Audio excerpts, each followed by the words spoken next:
Germany 1919. The war was over, but the nation was broken. Cities lay in ruins, factories were destroyed, and millions of returning soldiers found themselves without work, food, or hope. The Treaty of Versailles was supposed to secure peace, but it humiliated Germany instead. The nation lost territories, including the resource-rich Saar Basin, Alsace-Lorraine, and large parts of eastern Germany. The army was restricted to 100,000 men. Reparations worth billions in gold were imposed, crippling the economy. Inflation spiraled out of control. By 1923, Germans needed wheelbarrows of cash to buy bread.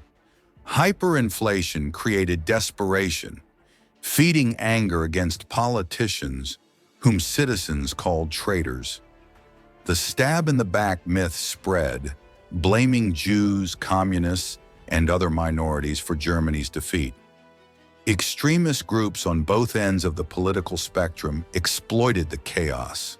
Street fights, political assassinations, and uprisings became daily news. The nation was a powder keg, ready to ignite at the first spark. Amid this turmoil, one man would rise, harnessing anger, fear, and ambition: Adolf Hitler. Adolf Hitler was born on April 20th, 1889, in Braunau am Inn, Austria. His father Alois was strict and authoritarian. His mother Clara was nurturing and deeply influential. Hitler's childhood was marked by both discipline and affection. As a young man, Hitler aspired to be an artist. He moved to Vienna, applied to the Academy of Fine Arts twice, and was rejected both times. Poverty forced him into menial work, living in shelters and painting postcards to survive. Vienna in the early 1900s was a city of political ferment. Nationalist ideas, anti-Semitism, and intense debates on German identity surrounded him. Hitler absorbed these ideas, shaping his worldview. He believed in the superiority of the Germanic race and the necessity of a strong, unified Germany. In 1913, Hitler moved to Munich. When World War I broke out in 1914, he volunteered for the German army, serving as a messenger on the front lines. Hitler was decorated for bravery, earning the Iron Cross, but Germany's defeat in 1918 devastated him. He felt betrayed by politicians and civilians alike, a feeling that would drive his political ambitions.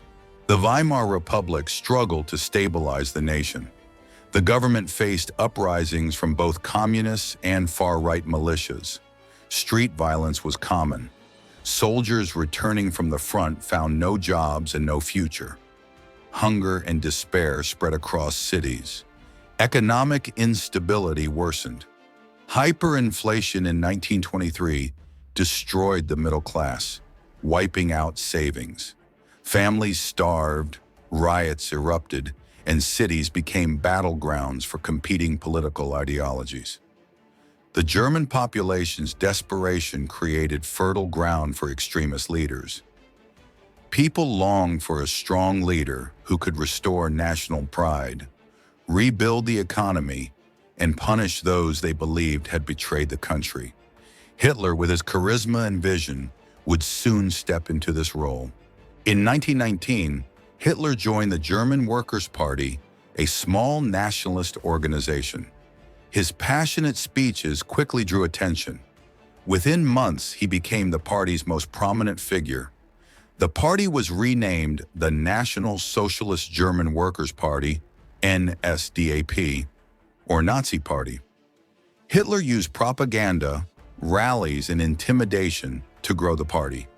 His speeches targeted economic frustrations, national humiliation, and anti-Semitic sentiment, promising a restored Germany.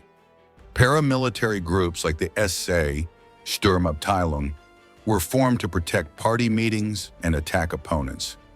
Hitler's rise was deliberate, methodical, and rooted in the exploitation of fear and anger. In 1923, Hitler attempted a coup known as the Beer Hall Putsch in Munich. He sought to overthrow the Bavarian government and spark a national revolution. The coup failed. Hitler was arrested and sentenced to 5 years in Landsberg prison, serving only 9 months. During his imprisonment, Hitler wrote Mein Kampf, a manifesto outlining his ideology. He detailed his anti-Semitic beliefs, the need for Lebensraum, living space, and his vision for a racially pure Germany. Mein Kampf became the ideological blueprint for the Nazi movement, guiding his strategy for both politics and war. The Wall Street crash of 1929 triggered the Great Depression, hitting Germany especially hard. Millions lost jobs, savings vanished, and despair spread. Citizens were desperate for solutions. Hitler's propaganda machine capitalized on this crisis.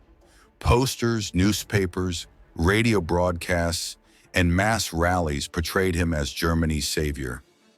He promised economic revival, national pride, and revenge against the enemies who had humiliated Germany.